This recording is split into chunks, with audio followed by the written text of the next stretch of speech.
weather message for the following county: Chautauqua County, New York.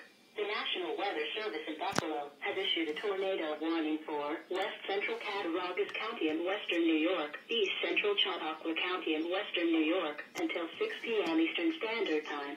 At 5:26 p.m. Eastern Standard Time, National Weather Service Doppler radar indicated a severe thunderstorm capable of producing a tornado 4 miles northeast of Venus Point, or 10 miles northwest of Jamestown, moving east at 60 miles per hour.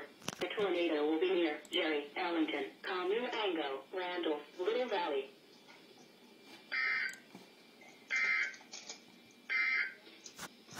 Urgent weather.